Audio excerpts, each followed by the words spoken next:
There was a glimmer on the carpet in the ensuite as I entered, a reflection of light from the sun, just starting to make its way through the blinds.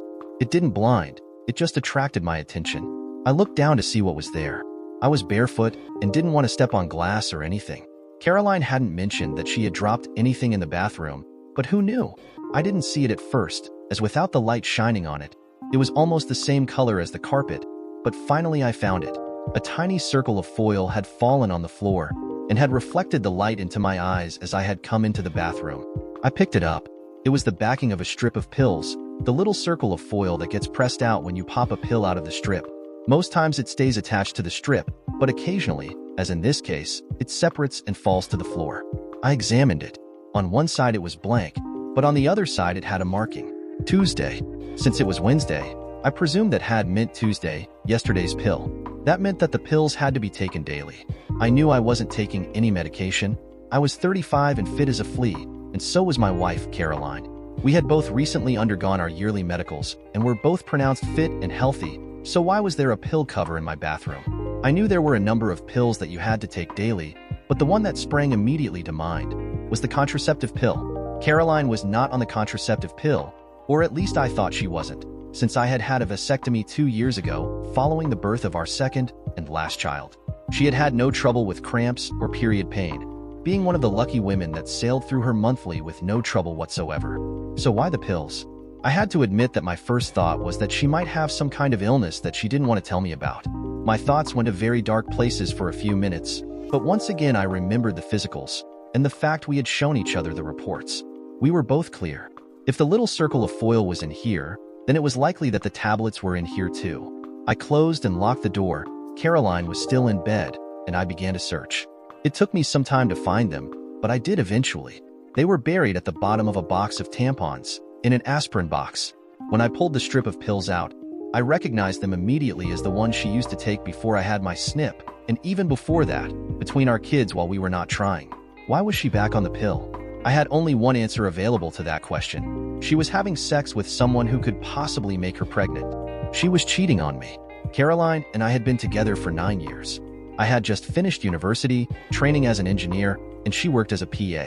We had met in a bar, and although we hadn't exactly hit it off immediately, there had been enough of an interest for her to accept my invitation to dinner. Caroline was tall, just about an inch short of my 5 feet 10. She was a former athlete and maintained an athletic physique with a lean frame and a small chest. Her hips, by far my favorite part of her, was to die for. We had courted for about a year, and then we got married when I was 26. Our 2 children were 5 and 2, and I had had the operation to prevent any further accidents. 2 was our limit. We had the perfect set. James came first, and then Sonia later on. I had the perfect family, or so I thought. Caroline had returned to work, having taken maternity leave for each of the children, loath to leave a job she loved. We had an au pair, who came in to look after the children during the day, and then went home at night. She was costing almost as much as Caroline was earning, but Caroline didn't care about that. She just wanted to be out of the house and working at the job she loved. I worked with a couple of buddies, having set up an engineering firm between us. We would never be rich, but we were all very comfortable. I tidied the bathroom, put her pills back where I had found them, and decided I needed to think. There was no point in confronting her now. I needed a plan. I needed proof. What would happen after that? I had no idea. Let's get all the facts first and then see where that leads us. I went to work as usual and considered my options. Firstly, I wanted to know who and when. Also, how long. Was it someone at work? Heaven forbid the cliché, her boss? Is it the person she has been PAing for since we met? That led me to the next horrible question. Were the kids even mine? All this time, I had not allowed emotion to get involved. I knew it would come, that I would feel the loss, the betrayal, the hurt and anger. First though, I needed to know if it was real. I was working a problem and I didn't yet have enough facts to draw any kinds of conclusion. I hit the internet. First job, I needed some DNA testing kits. Testing the children would be child's play. I often put them to bed before Caroline got home, so that could be done easily. I also ordered some surveillance equipment. A couple of small voice recorders that I could secrete in her car and her bag, and a few tiny cameras that I would hide around the house. I doubted she was doing it there, given the au pair and the fact she was rarely there when I wasn't. At least I didn't think she was. I needed access to her phone. I knew of a cloning tool that I could basically get a copy of her phone, receive all her messages and emails, and even listen in on her calls. I needed to buy another phone for that purpose. It took a few days for everything to arrive. During that time, I watched carefully. Caroline did nothing out of the ordinary. Our sex life was pretty standard, once or twice a week, usually at the weekend when we were both lay in bed late. I never smelled anything suspect on her, nor did she ever dive into the shower as soon as she got home. Nothing had changed. So, either she wasn't having an affair, or she was exceptionally careful, or she had been having an affair for so long that it had become second nature. Friday morning the packages arrived. I had had them sent to my office, so there would be no questions. I had the DNA kits, the voice recorders, several cameras, and the mobile phone and cloning kit. I was ready to go. That afternoon, I left the office early. When I got home, the au pair was just feeding the kids their dinner prior to getting them ready for bed. I left her to that task while I went and hid the cameras. One in the bathroom, one in the living room, and one in the bedroom with a good view of the bed. I heard the children splashing in the bath and went to help get them ready for bed. I took Sonia and left the au pair with James. I swabbed Sonia's cheek and pocketed the swab. Then I laid her down and read to her until she dozed off. James was still awake when I looked in, the au pair still reading to him. I offered to take over and let her go home, and she gratefully accepted. His swab took no time at all, and less than 20 minutes later he too was fast asleep. I packaged the swabs up, along with a swab taken from my own cheek, and placed them in the mailbox. The postman would take them in the morning. The service promised that the results would be available online within 48 business hours. So, Wednesday latest. Caroline came home exactly on time, and we went through our usual routine. She told me about her day, and I told her about mine, neither really listening to the other. We ate dinner, and then she went for a shower. I took that opportunity to plant the recorders in her car and bag and clone her cell phone. I checked the clone to see if there were any incriminating texts or emails, but there were none. Either she was extremely careful, or she was not cheating. I couldn't make my mind up. The weekend passed as it usually did. We had sex on both mornings, before the kids woke. It had become almost a ritual, almost even a chore. She had no calls or texts over the weekend, and since we spent all our time together, I had no opportunity to see if she was taking the tablets, although I did check the strip, and the relevant days were going missing. Since there was only her and I in the house over the weekend, and I wasn't taking them, it was a fair conclusion that she was. Monday, I told her I would be working from home. She went off to the office, and I took the opportunity to take out the flash drive from all the cameras and check them. The bathroom camera confirmed that she was, indeed, taking the tablets, but the real surprise was on the bedroom camera. On Saturday evening, while I was cooking dinner, she had gone for a shower. I saw her in the bedroom using a phone to text someone. There had been nothing on the phone I cloned, so she must have a second phone. It certainly hadn't been in her bag, so where was it? I watched what she did with it when she finished texting. She went over to the air conduct and releasing the catch, opened it, stashing the phone inside. Immediately I went and checked the duct and found that there was no phone there. She must hide it there when she is at home, but take it with her when she leaves. I needed access to that phone. That was the first piece of concrete evidence that she was up to something, although I still didn't know what. Indications were that she was cheating, but it was not certain. I watched the footage of her getting dressed that morning and saw her remove the phone from the aircon unit and slip it into her bag before leaving for the day. I needed that phone. That night when she came home, I watched her carefully. She carelessly dropped her bag in the hallway and continued with her usual nighttime routine. After dinner she went for a shower, and I looked in her bag. The phone was not there. She must have taken it with her and hidden it in the aircon unit when she went up. What she didn't realize or didn't care was that the other side of that vent opened into Sonia's room. Quietly, listening for the shower, I crept into my daughter's bedroom and opened the vent from her side. There was the phone. I grabbed it and took it to my office, cloning it to the new phone in a matter of a couple of minutes. I returned it and had just about closed the vent when I heard my wife come out of the shower. I went and sat by Sonia's bed and was stroking her hair when my wife came in. "Something the matter?" she asked quietly. I shook my head. "I like to come and sit with one or other of them from time to time," I whispered, just to remind myself how lucky I am to have two such wonderful kids. She smiled. "You old softy," she said. "Come on, let's go before you wake her." I didn't get to look at the clone of the phone until the next day. That was when my world collapsed. The sound of the intercom from my secretary failed to penetrate as I sat in my office chair, staring at the cloned phone, tears streaming down my face. Eventually, she must have gotten tired of trying, and she knocked briefly before entering my office. She poked her head around the door and saw me. "Michelle, My secretary was a no-nonsense woman who dressed far older than she was. I would put her at somewhere between 30 and 40. She was slim with red hair and green eyes. She always dressed conservatively in clothes that wouldn't have been out of place on someone much older. Our relationship had always been 100% professional. I had never even so much as raised an eyebrow in her direction, although I had seen the result when someone did. It wasn't pretty. I had to have words with one of my business partners, who was known as a bit of an office Lothario. He had been flirting with her, since he couldn't stand the thought of a woman that wouldn't fall for his charms.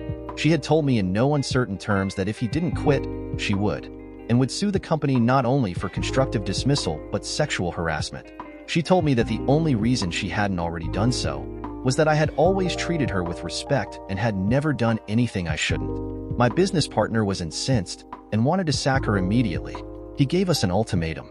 Either she went, or he did. And that was how I ended up owning 60% of the company instead of the 40% I had started with. I was one partner down. On seeing me, Michelle immediately withdrew, obviously to deal with whatever it was she had been trying to call me about. I heard voices in my outer office, and then it went quiet. Michelle returned to my office, closed and locked the door. Then she came over, and pulling the chair from around the other side of my desk, sat facing me a couple of feet away. She pulled some tissues out of that place where women always seem to have a supply, and handed them to me. I took them blindly and began to wipe at my eyes. "Tell me," was all she said. I showed her the phone. There were text messages to and from Caroline. The other party wasn't identified. No names were used, but they told a tale of clandestine meetings and sex that seemed to have been going on forever. Whoever it was knew her well, spoke about things that only I should have known about: the little mole on the inside of her thigh, the cute little squeak she made when she climaxed. There were other details that only a lover would know, and not just a casual lover. A long-term lover. I was never mentioned in any of the texts. It was as if I didn't exist.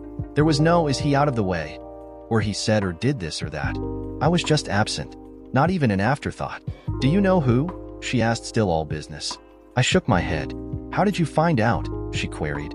I told her about finding the little silver tab on the bathroom floor, then the pills. The tale just poured out. All the time I spoke, she just sat and looked at me. I realized after a while that she was holding my hand. That was the first time, I thought, that we had ever actually touched. "You need more information," she said. "The DNA for the children will be back on Wednesday. Can you hold it together until then?" "I don't know," I said. She nodded. "Our manufacturers in Portland need to see you urgently," she said. "I have you booked on the next flight. You'll be back on Thursday."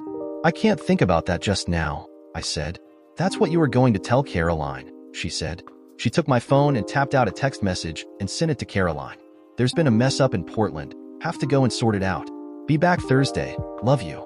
There was an almost instant reply. "Okay. Let me know you get there okay. See you when you get back." She looked at the phone for a second, her lip curling, then gave me back my phone and took out her own. "Lorraine," she said. "Michelle?" "Yes, thanks. You free this afternoon anytime?" "Perfect. See you then. Go get yourself cleaned up," she said to me, all business. The tone of voice and the fact I was almost trained by her to do as she told me in the office meant I did exactly that. It was actually good not to have to think, to defer decisions and plans to someone else. When I came out of the bathroom, she was holding my jacket. "Where are we going?" I asked. "You have an appointment with an old friend of mine," she said. I just went along. Lorraine, it turned out, was Michelle's best friend and also a divorce lawyer. She had apparently handled Michelle's divorce when she had found her husband dallying with one of his coworkers. Michelle explained the situation to Lorraine while I looked on, almost in a fugue state. It wasn't happening to me. Lorraine had obviously seen this many times in her career. Once she had as many of the facts as we had, she brought her attention to me. "Gary," she said. "That wasn't me. She was talking to someone else." I felt a sting in my cheek. Michelle had slapped me. I was shocked into wakefulness. I saw shock and amusement in Lorraine's eyes, but it faded quickly when she looked at me. "Gary," she asked.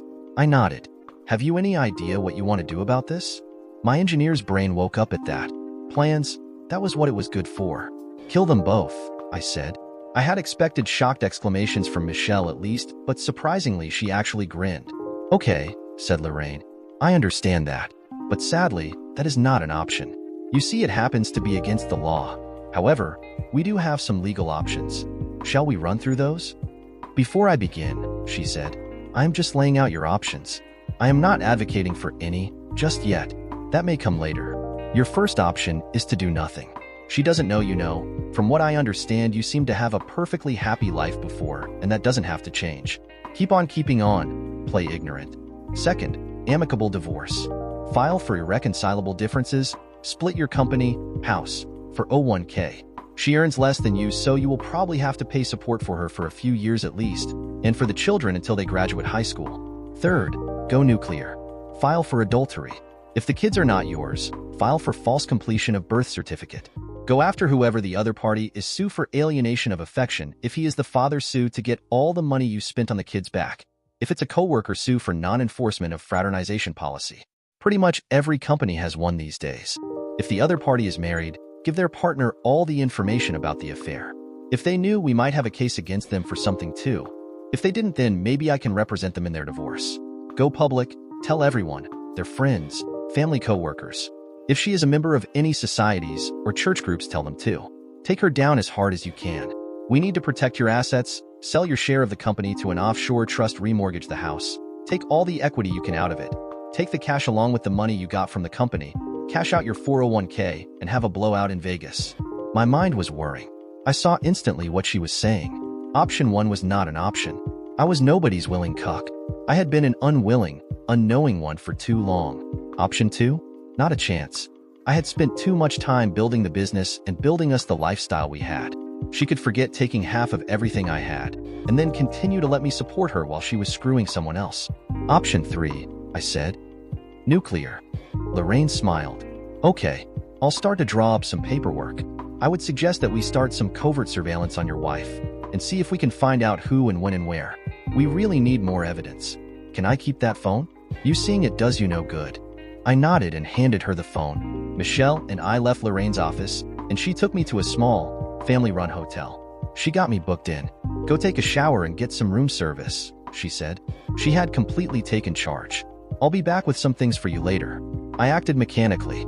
My whole world was falling apart, and I was sat in a hotel room and ordering room service as if I was on a jaunt.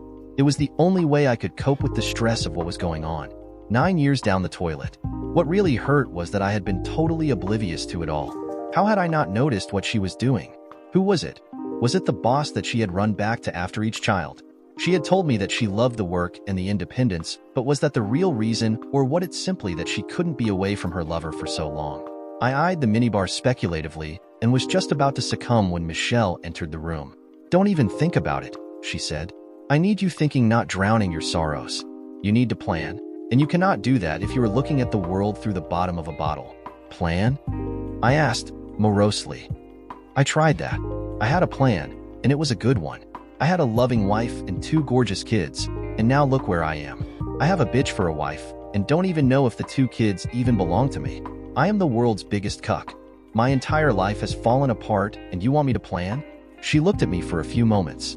I waited for her to say something, maybe to commiserate with me, maybe even give me a hug. Then she looked at her watch. Okay, she said, all business. Pity party is over. How many times when we were building the company did you hit a roadblock? Did your plans fail? What's that got to do with? How many? She insisted. I don't know, I said. A whole bunch. There was a time when the patent office lost the application for the patent on the Inversi thread, and we got beaten to that deal by Headingley's. There was a time when the bank tried to foreclose on us early because they were being brought under pressure. There was the time. Okay, she said. At what point in all those times did you sit down and put your head in your hands and give up? That was different, I said. Why? She asked. What was so different about those times? I had something to fight for then, I said. I had a family who was depending on me. I had. You have a family now, she said, who are equally dependent on you. And it's much bigger than the family you have at home. There are 141 people, and their families depending on you to pull through this. None of your partners are capable of keeping the company afloat.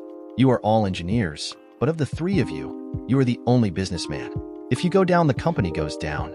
You think that that bitch gives a flying shit about the families dependent on your company? If she gets half, she will sell it off to the highest bidder, and you will lose control of the business. You know who will buy, and Headingley's will then own everything you have worked for. Is that what you want? I stared at her. She was right. I had worked for too long and too hard to let it all go to whoever gave that bitch of a wife of mine the most money. I needed to get everything in order, so I could secure mine and my family's future. If the kids were mine, then I would make sure that they were taken care of. But as for Caroline, well, she had made her own bed, and she could screw whoever she felt like in it. I could grieve for that particular relationship once I was certain everything else was in order. My fug lifted, empowered by anger and determination. I sat down with Michelle and began to make plans. I was going to secure the future of the company and look after the only family I had left. It was at the point that I made that decision that everything clicked into place. The hurt was gone. The indecision was gone. I didn't have any doubts. Michelle saw the change in my expression and nodded in satisfaction. "That's the Gary I need now," she said. "The one who knows how to plan for the future." We spent the rest of the evening making plans on how to secure the future of the company. Initially, I was for selling my shares in the company to my partners, but Michelle nixed that idea. She was of the opinion that I couldn't trust them to manage the company, nor to leave its management in my hands once they became majority shareholders. They would run it into the ground. I needed to retain control. In the end, we decided that we could set up an offshore trust, to which I would sell the company at market rates. I would then be retained by same trust as CEO at minimum wage. I would be earning next to nothing. Since the trust was offshore, the courts would have no jurisdiction over its records, so the owners of the trust would not be known. I was now a millionaire, on paper at least, or would be once this was all done. I needed to divest myself of all that capital. I also needed to cash in my 401k and release all the equity in the house. Although we had been together when we bought the house, it was in my sole name since Caroline had not been working at the time we bought it. She had been carrying James, and the mortgage advisor told us it would be easier to get the finance in my sole name since she wasn't earning at that time. I made a list of the things I needed to do and texted my lawyer, who dealt with the company legal matters, to make an appointment for the next day. After Michelle left, I had a shower and went to bed, not expecting to sleep much. I passed out pretty much as soon as my head hit the pillow and didn't stir until the alarm on my phone woke me the next day. There was a message on my phone from Caroline. "You didn't let me know you arrived. Is everything okay? Sorry, was planning until late. Then fell asleep. Everything is coming together now. I should be back Thursday. Good. See you then. Love you. XXX." I didn't respond to that text. I just couldn't bring myself to even type those words. Michelle knocked on my door at just after 8. I had taken another shower and was just contemplating going out for breakfast. "Breakfast," she said, indicating that I should follow her. We went to a diner down the street and sat in a booth, eating pancakes and bacon with maple syrup. Part of me couldn't understand why I was behaving in such a way. It was as if my world hadn't just fallen apart, and my heart ripped out. I rationalized that at some point, when the dust settled, it would all come crashing in on me. I wasn't looking forward to that, but in the meantime, I had work to do. "Brian Spencer," Michelle said, naming my lawyer, called and said he has a slot at 10 to see us. "We can go to your bank first and cash your 401k, and also release the equity in your house before we go there." "I see how consolidating my cash is worth doing," I said, "but there's still a record of me having it all. Won't the court just order me to pay her half?" "Only if you still have it," Michelle said with a grin. "That's where Vegas comes in. Once you have all that equity, you go and spend a week in Vegas and blow the lot, all before you file for divorce. That way, when you are assessed by the courts, you will be poor. In debt, in fact. The bank will foreclose on your house, and your salary will barely be enough for you to live on. That is assuming that the kids are not yours. If they are, then you simply put all your 401k in trust for them, for their college funds. Caroline will not be able to touch it. She will then technically be earning more than you. She may well be able to afford the house herself, and could even end up having her pay you maintenance. When do you get the results of the DNA? The company said the results should be online sometime today, I said, picking up my phone. I checked the email the company sent me, and there was a link which I clicked on. I watched as the page began to load, but then put my phone down. I wasn't sure I was ready to see the result yet. "May I?" asked Michelle, and I pushed the phone toward her. She picked it up and looked at the screen, scrolling up a couple of times. I watched her face, looking for clues, trying to anticipate what she might say from her expression. She looked up from the phone. "The results are not ready yet," she said. "The tracking says they should be in the next 12 hours. I let out a breath that I hadn't even known I was holding. "Come on," she said, getting up. "The bank should be open now." Releasing the equity on the house and cashing in my 401k took a remarkably short time. I closed out all of our savings accounts, including the kids' college funds, and transferred the money into an account I set up in my sole name. The only account I left alone was the joint account that we used on a daily basis. There was less than $10,000 in that account in any case. My lawyer stuck a huge "or" in our plans. But if it's possible to do so in a good way, he did. "You're forgetting one thing," he said when we outlined our plan to him. "You have a prenup?" "I do?" I asked, surprised. "I had no idea. It was a condition of the partnership agreement when you started out," he reminded me. All partners had to have a prenup that would protect the company should any relationships break down. It only covers the company, but she has no claim at all on any company assets. For the purposes of the divorce, you are an employee of the company, and therefore at best she can claim against your salary and 401k, that's all. "What I would suggest," he said, "and I mean no disrespect to your divorce attorney's plan, is that you use all the capital you released from the house and your 401k and invest in the company. Buy out one of your partners. I know that Robert has been hinting at wanting to cash in. You don't have enough to do it, but you could take a loan out from the company pension fund to make up the difference. The payments will be taken from your salary, which will mean that your income will be much less when you are assessed for assets, and since everything else will be tied up in the company, it's untouchable. Your credit rating will take a hit when the bank forecloses on your house, and you'll lose half of whatever is left in your bank, but other than that, she'll get nothing. We can make your salary less than hers, so she might even end up paying you support." "What would I have to live on?" I asked. "If all my salary is tied up in loan payments, I will still need to have somewhere to live and to eat. Not to mention I still have 2 kids. I paused. "At least I think. Let's wait to see about the children," he said. "Have you decided what to do if they aren't yours? Are you still going to be in their lives?" "I don't know," I said. "It's too horrible a thought to consider. I'll have to wait until I know for definite before I make those kinds of decisions." "Don't forget the other parts of your other attorney's plans," he reminded me. "I'm prepared to bet you will get enough in a settlement against her company that you can pay off the loan and go back to earning your full salary once it's all done. Not to mention claiming back expenses from the children's father if they prove not to be yours. Since that will happen after the divorce, it will not be considered as part of the settlement. Can you approach Robert for me and see if he is interested in selling?" I asked. "I'm not sure I'm capable at the moment." He nodded. "I'll call him and then let you know." We shook hands and left his office. I was relieved as we walked out of the building. Plans were starting to come together, which always gave me a sense of immense satisfaction. Then I remembered why we were making the plans. My relief disappeared and I felt a hollow ache in my chest. We were sat in the diner having lunch when I dared to look at my phone again. Once again, I couldn't bring myself to do more than click on the link in the email before I passed the phone to Michelle.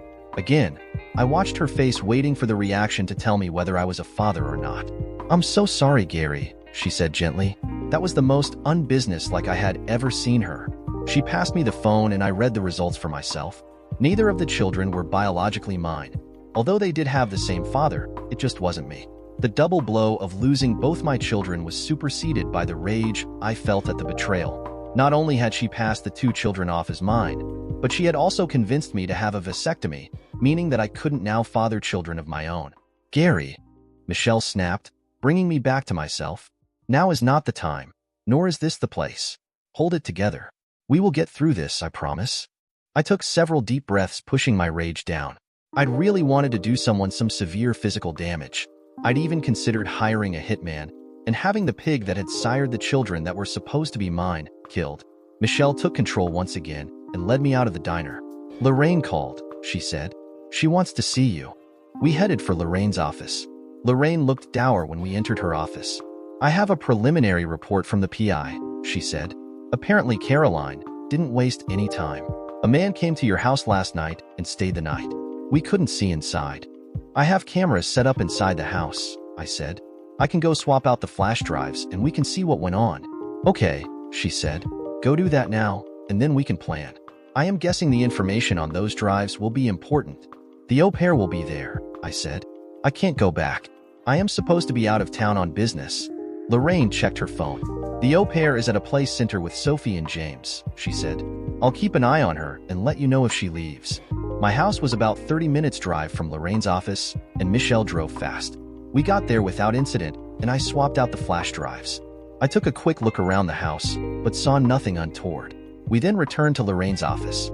We checked out the flash drives. I chose not to watch the one from the bedroom. I didn't need to see what went on in there. I identified the man concerned as soon as he walked through the door. As I had suspected, it was her boss, the man she had been working for all the time we had been together, Bill Wainwright. The thing that nearly undid me was what happened when he arrived at the house. First, he had his own key and let himself in. When he arrived, James, looked up and saw him. "Daddy Bill!" he exclaimed and ran to hug him. That undid me. I broke and began to sob. I couldn't watch anymore. Lorraine looked on as I broke down. Michelle, for the first time ever, put her arms around me and held me while I cried. It took some time, but eventually I pulled myself together. "You want to take some time?" asked Lorraine, and I shook my head. The pain had receded somewhat, and the anger was re-establishing its hold. "What's next?" I said.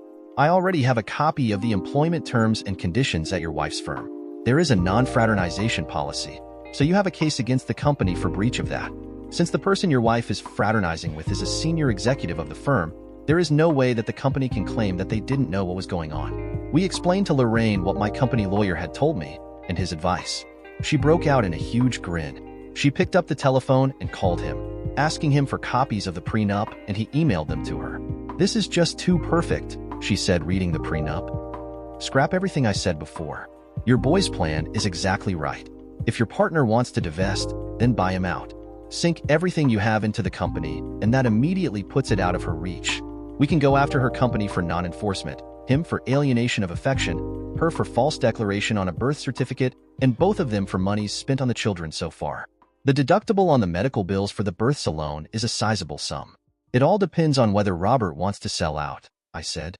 "I guess we have to wait until he comes back with an answer." Michelle dropped me back at the hotel, and I went up to the room. I was just about to sit on the bed when there was a knock on the door. I opened it to find her standing in the hallway. "Come on," she said. "You can't stay here." "What?" I asked. "Why?" "Because you need not to be alone," she said. "You'll only brood or attack the minibar. I want you where I can keep an eye on you." While she had been talking, she had packed up my few things. She grabbed my arm, guiding me out of the room, then checked me out and took me to her car. "Where are we going?" I asked, finding I didn't much care. "My place," she said. "I have a spare room you can use." "But," I began. She turned her head and gave me her look. I shut up. I had never been to Michelle's house and was surprised to see that it was almost the same size as mine. Ours was over 2 levels, whereas hers only had a single floor. She showed me to her room with an ensuite. "Shower and change," she ordered. "Dinner in 30 minutes. We ate dinner in silence. I'm guessing it was good, but I didn't really taste it. My mind was preoccupied with a maelstrom of thoughts that just wouldn't settle. I was in a rage, but couldn't find the energy to express it. I was devastated, but couldn't find the energy to care. All I had energy for right now was to execute my plans. I was on autopilot, my destination set. I was just contemplating what to do after I had finished eating, when my phone rang. I winced, hoping against hope that it wasn't Caroline. It wasn't. "Hi, Robert," I said listlessly. "Why?" was all he asked. Robert and I had been friends since university. We had trained together, and it was a project that we had worked on together that had given us the foundation to start the business. I had ended up with more of the company at first because I had more capital to invest than he did. "Caroline is cheating on me," I said in a wooden voice. "Has been all along." "All along?" he said incredulously. "You mean?" "Neither of the kids are mine," I told him.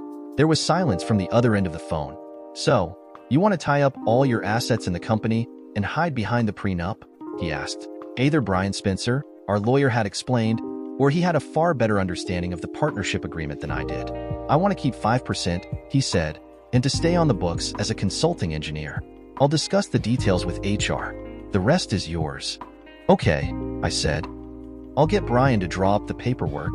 "Gary," he said after a moment, "I'm really sorry. I know it doesn't feel like it right now, but it does get easier. I promise.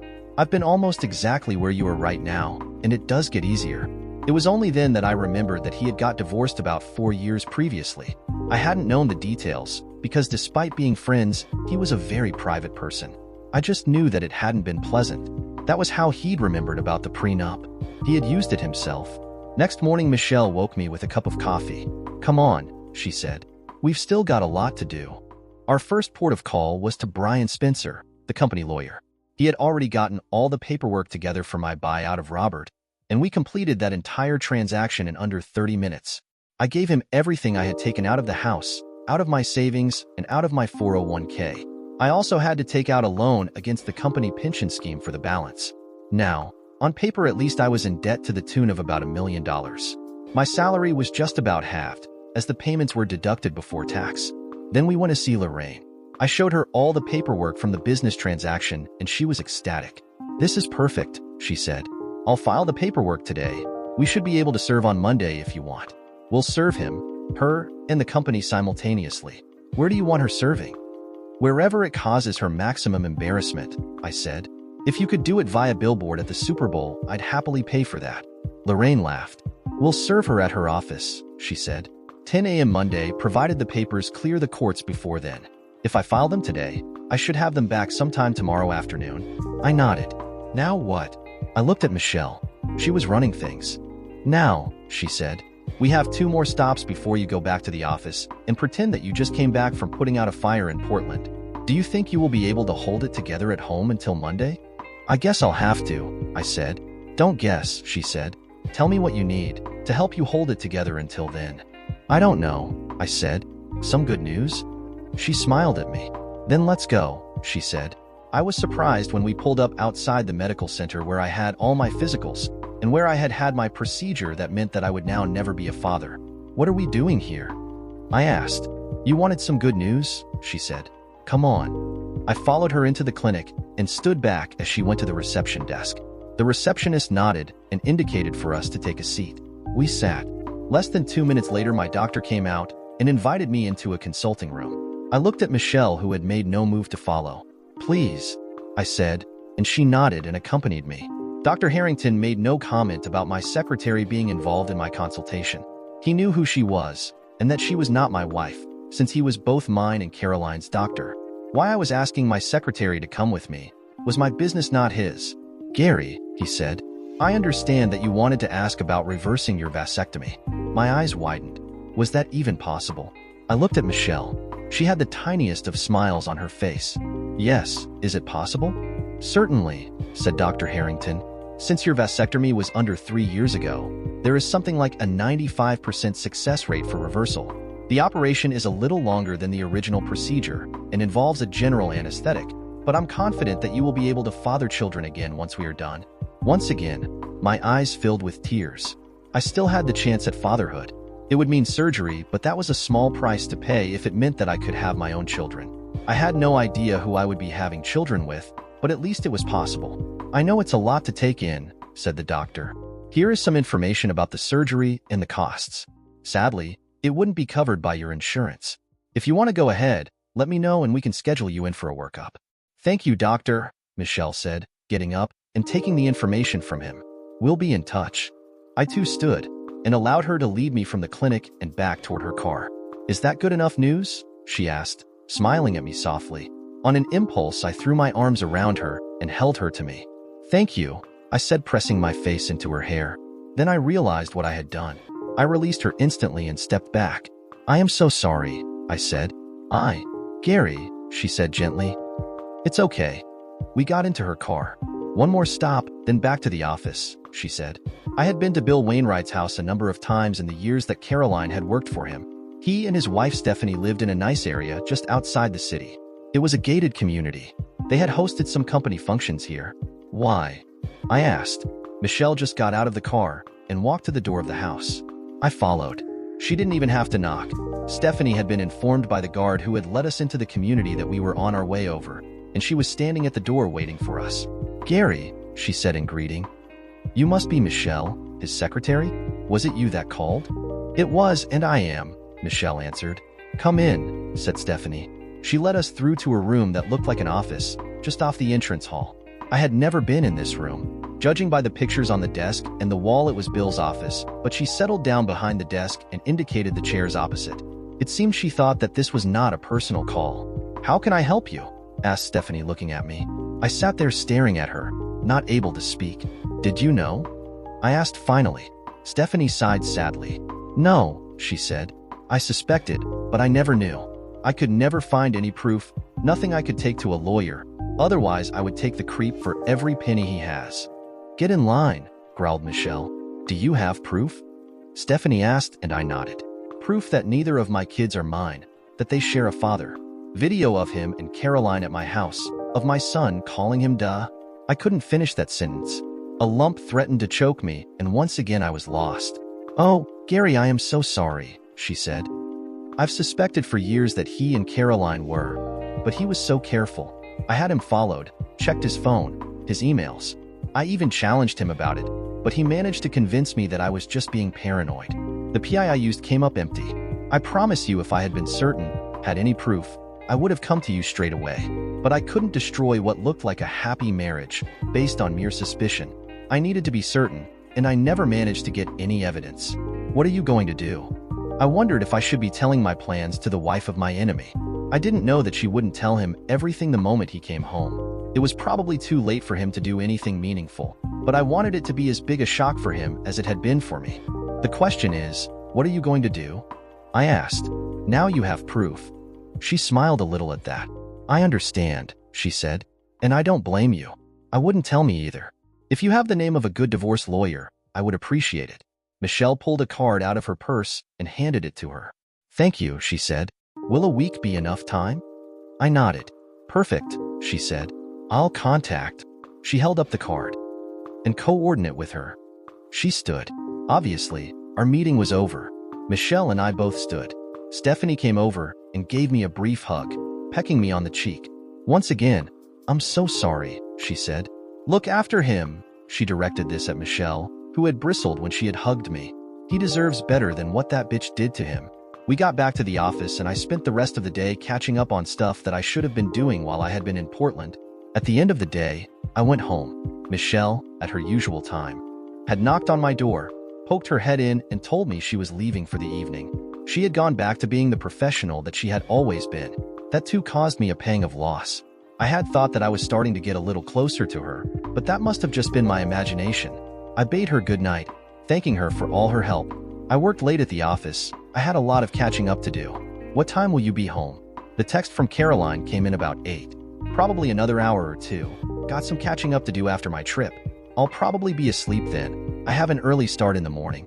Love you, XXX. Once again, I couldn't bring myself to answer that text. I continued to work until almost 11. I really wanted her to be asleep when I got home. The less I had to interact with her, the better I would feel about it. When I arrived home, the house was in darkness. Nothing seemed out of the ordinary. I looked in on Sonia and James. They were both asleep, looking as adorable as they always did. I felt a sob welling up in my chest and had to go hide in the bathroom. I couldn't let Caroline catch me weeping over children that were not even mine. I had still not decided what to do about the kids. It was unlikely that either of them would remember me if I just walked away from them. I had no responsibility to them, but I loved them both all the same. How could I abandon them when less than 48 hours ago they were my children, my flesh and blood, and my pride and joy? Now they were just further proof of my wife's infidelity. I decided to wait and see what transpired. The decision may be taken out of my hands in any case. I went to bed, doing my utmost not to wake Caroline. It took me an age to fall asleep, and when my alarm woke me the next morning, Caroline was already gone. The au pair was in the kitchen feeding the children when I entered. I looked at her. She must have known. There is no way that she didn't. Was she even now looking at me and laughing at the stupid cuck who couldn't even satisfy his wife? Was she aware that the children weren't even mine? Did she take the children to say goodnight to Daddy Bill, as she had done so often with me? My mind wandered and I had visions of her and Caroline in a sordid threesome with Bill Wainwright as the children cried in the next room. I shook my head angrily. She knew, I decided. And come Monday, I was going to take great pleasure in firing her. I would make damn sure the little bitch never worked as an au pair again. I'd tell the agency that, wait, what was I doing? I was taking my anger out on someone who had little hope of doing right in that situation. Damned if you do, and damned if you don't. If she had told me, she would have lost her job. She could have left, I reasoned. But then she seemed also to have feelings for our kids whom she had been looking after since before Sonia was born. I was lashing out, but probably at the wrong person. I went to work. Michelle was already in the office when I arrived. It was as if the previous couple of days had not happened. She was all business, although I noted from my planner that she had cleared my day for what she had labeled marketing. I got settled in my office, and she brought in my morning coffee, as she had done every day for the 9 years she had worked for me. Then she sat down on the other side of the desk. It was only then that I noted that she had brought herself a coffee too. That was something she had never done before. Marketing? I asked. Since when do I do marketing? She grinned. It was quite an evil grin, and for some reason it gave me a warm feeling inside. We have to plan, she said, the last part of Lorraine's strategy. I looked at her, nonplussed. What? I said. Telling everyone, said Michelle.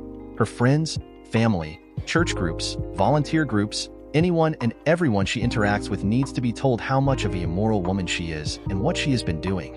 That is not going to paint me in a very good light, I said. I'll be a laughingstock. Cuck who can't even keep his wife satisfied, bringing up another man's spawn. You have to get your story out there, she said. If you don't, then Caroline will, and believe me, that will paint you in a far worse light than that of an unknowing cuck. How about an abusive husband? Or someone who is abusing his kids? People will believe that shit, and when we go nuclear on her, she is going to hit back with everything she has got. Get your digs in first, and people will be less likely to believe any counter-accusations. There will be some that do, but you can't help that. Michelle put together a media pack containing all the proof we had about Caroline's infidelity. There was the PI's report, copies of the DNA report showing that I was not the father of my 2 kids. There were copies of the videos taken at my house, including the one showing James greeting Bill, and footage from inside the bedroom which I had neither seen nor wished to. Later that morning, I got an email from Lorraine. Apparently, she had been provided a sample of Bill's DNA by Stephanie. She had had it run against the numbers on the DNA test I had gotten, and it seemed that he was definitely the father of both of the children. I paused. The children? I thought. Suddenly, I wasn't thinking of them as my children anymore. We included this new information in the pack and got them ready for dispatch. They would be sent to Caroline's parents, my parents, Caroline's brother and sister with whom I was quite close. Electronic copies would be sent out to all her Facebook and LinkedIn contacts, along with anyone else I could think of to send them to. The ones to our immediate family, I paid a courier company to deliver at 10 a.m. on Monday, which was the time that the balloon was due to go up. I only had to get through the weekend. I had a plan for how to do that too. Since I'm an engineer, it took me less than an hour to design and build a small device. It had a motor, and a timer, and a battery. I could set it so that the motor would spin, creating a jarring vibration after a certain length of time. I went home on Friday night, and after the au pair had gone, secreted the device under Sophie's pillow. It would go off at 6 the next morning, which is around the time we would normally wake. It would wake Sophie, and therefore our weekend morning chore sex would be off the table. It worked perfectly. I was woken by Sophie coming into our room and climbing into bed with us. No sex for us then. I smiled to myself. I managed to keep myself busy for all of Saturday, doing all of the honeydew jobs that Caroline had been after me doing for months. When she commented on it, I just said that it was about time that I did them since she had been nagging me for so long. Saturday night, when, unusually, Caroline had tried to instigate sex, I had feigned being asleep when she came out of the bathroom, and Sunday, her daughter once again came into her room, having been startled out of sleep by my device. We decided to take the kids out for the day Sunday, and spent the whole day out at the zoo. There were a couple of occasions during the day when I looked at Caroline, the woman I had loved, the woman whom I thought had loved me, and the 2 children I had doted on thinking they were mine, and I nearly broke. I bit the inside of my cheek until it bled, trying to keep my emotions in check, but I made it through the weekend. Monday, I was excited. I told Caroline I would be working from home. I wanted to speak to the au pair. Caroline left for work at her usual time, poking her head into my office to say she was leaving. I pretended to be engrossed in an email and merely grunted in answer to her. I heard her car leave the garage and the door close. I looked at my watch. 8:15. The au pair knocked on my office door. She wanted to take the children to the play center, but I said no, they needed to stay at the house. That surprised her. I had never refused her before, but she merely nodded and went back to the children. I heard James get upset that he wasn't able to go. He had wanted to. Just after 9, Michelle arrived at the house. I was surprised but let her in. For the first time since I had known her, I made coffee for her. We had a teleconference with Lorraine at 9:30. "Gary," Lorraine said, "this is your last chance to stop. I'm not saying you should. I'm just saying that if you have had second thoughts over the weekend, then now is the time to say." "No," I said. "No second thoughts." "Then I'll see you on the other side," said Lorraine. It was on. I watched my email account, waiting for the confirmation of service emails to come in. At exactly 10 a.m. the first arrived, the second about 3 minutes later, and the third 5 minutes after that. Then my phone rang. It wasn't Caroline as I thought it would be. It was my mother. "Gary," she opened. "Hi, Mom," I said. "What's going on?" she asked. "You read the packet I sent?" I asked. "Yes, but..." "Then you know as much as I do," I said. "Caroline has been cheating on me, probably my whole married life, with her boss. The kids are not mine. I'm divorcing the bitch. Gary, can't you?" "No, Mom, I will not. Listen, I have to go. I have other calls coming in." I hung up the phone. It instantly rang again. This time it was Caroline. "Gary," I didn't answer, waiting for her to continue. "We need to talk," she continued. Still no answer. "I'm coming home." She cut the call. "Caroline is on her way," I said to Michelle. "I'll get out of your way," she said. I wanted to ask her to stay, but I didn't know how to. I just looked up at her. "Call me," she said, "when you know what is happening." She left. Caroline arrived home about 20 minutes later. I heard her car pull up onto the drive. She didn't even bother to pull into the garage. I didn't know what to expect when she entered the house. I didn't know if she'd come in all guns blazing or slink in with her tail between her legs. As it was, she entered my office and sat down opposite where I sat at the desk. "Gary, she began. "Not interested," I said, cutting her off. "But, not interested," I said. "Don't you even want?" "No, I don't want to hear a word out of your mouth. You lied to me for 9 years. Neither of the kids are mine. Yet you convinced me to get a vasectomy while you were still taking the pill so you could carry on screwing Daddy Bill." Her eyes widened at that. "So no, Caroline," I continued.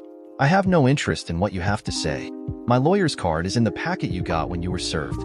If you have anything you think I need to know, then talk to her." "What about the children?" she asked. "What children?" I responded. "I don't have any children, and if it were up to you, would never have any. I would ask why you would do that to me. Only I really don't want to hear another lie. I really have no interest in your excuses, justifications, or reasons. I just want this whole sorry mess to be over with so I can pick up what's left of my life and move on." I called the au pair into the room. I knew she could hear me since my office door was open, and she was only in the next room. "You're fired," I said, effective immediately. "Get your shit and get out." "What?" she said. "Why?" "Because you covered for her," I said, pointing at Caroline. "You knew she was screwing her boss. I don't know if you knew that the kids were his rather than mine, but you certainly knew what was going on. I have video evidence of you talking to Bill about the kids. Get out." "Gary," said Caroline, "you can't fire her. I pay her wages." The au pair looked to Caroline, a look of gratitude in her eyes. "Well," I said, "I have already contacted the agency to tell them that you were complicit in an extramarital affair and agreed not to take any action against their company if they took you off their books.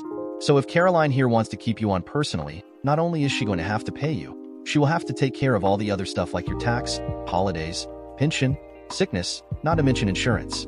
The au pair's face drained of color. Not only was she losing her job, but she was being kicked off her agency's books. That would make it almost impossible for her to get another au pair job. Agencies talk to each other. "Now get out," I said, and she fled. "Did you have to do that?" Caroline said. "She wasn't to."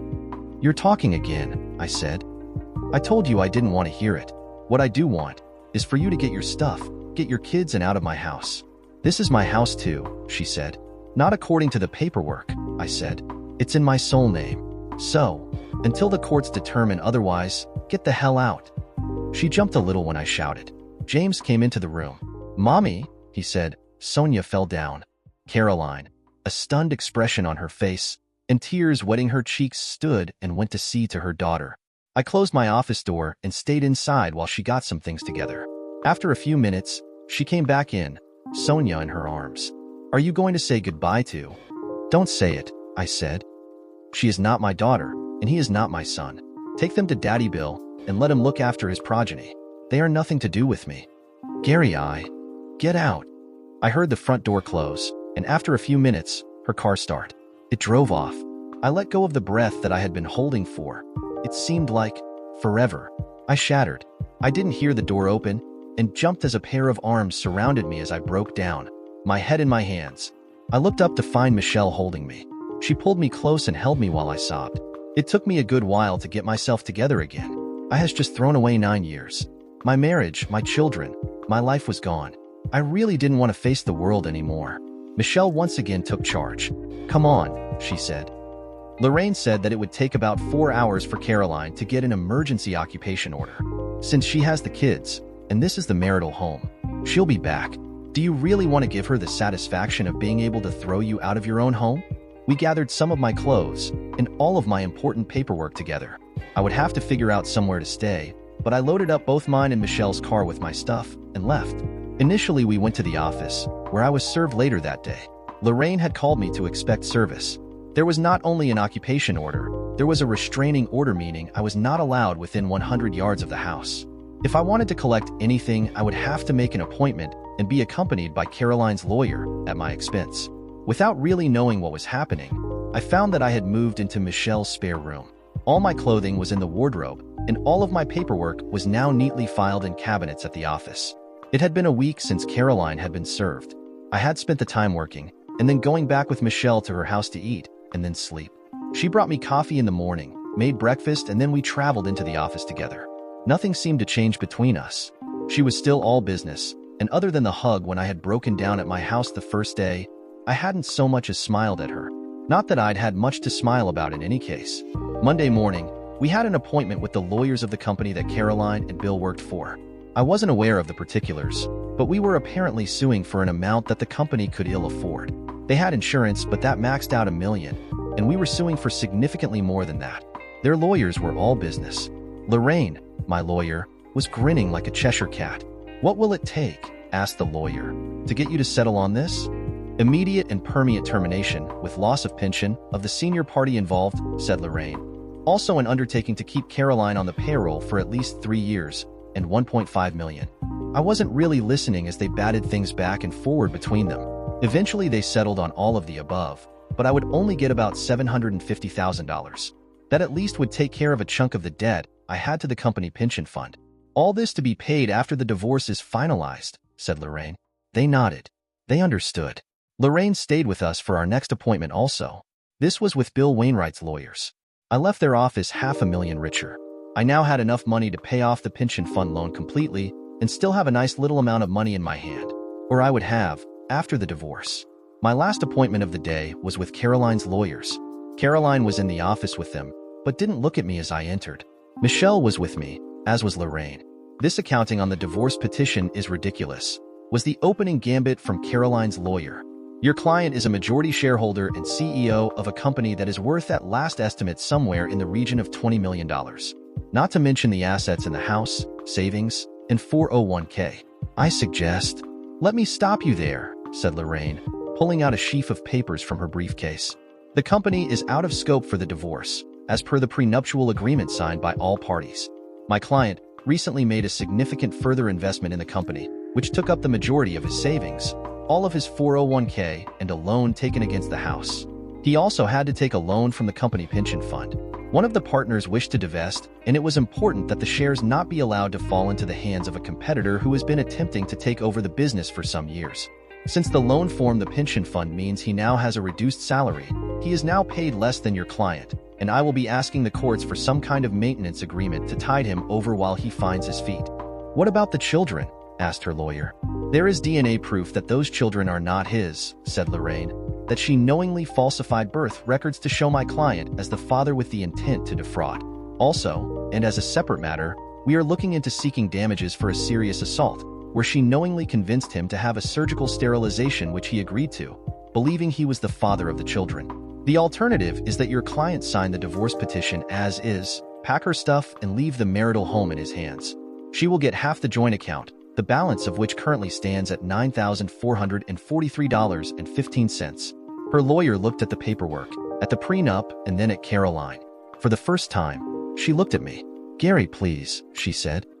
9 years, I said. 9 years. You lied to me for 9 years, day in, day out. You have nothing to say to me that I want to hear." Caroline looked at her lawyer and nodded. She signed the papers. "I wasn't there when she moved out of the house.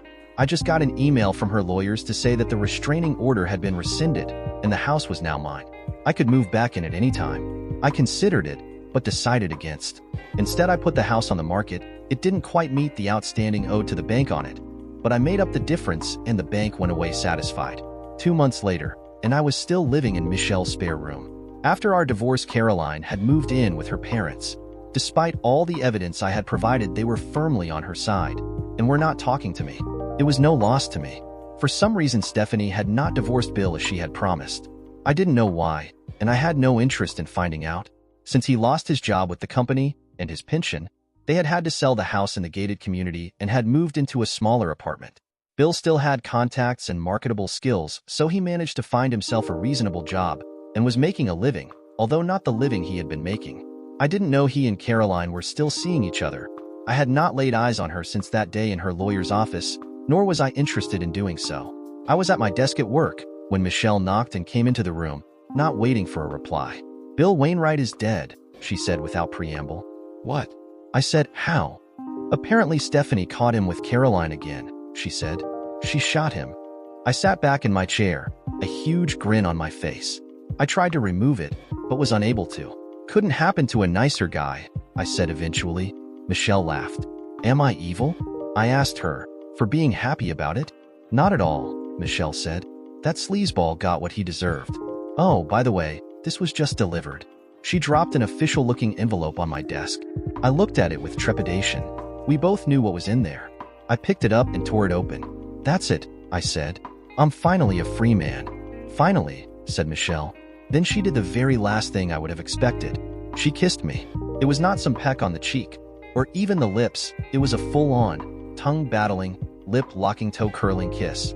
When she finally released me, I slumped back in my chair breathless, amazed, and as rigid as the mainmast of a T-clipper. She giggled as she looked down, seeing my obvious arousal. "For 9 years," she said, "I've looked after you. You are the most perfect man I have ever met. Not once did you even look at me wrong, check out my legs or my bum, or cop a feel, and I loved you for it. I have waited 9 years for you, and now you are free. I know that you have always respected me, and that is a kind of love too. We make a great team. I know you as well as any wife knows her husband, and if you think about it, you know me in the same way.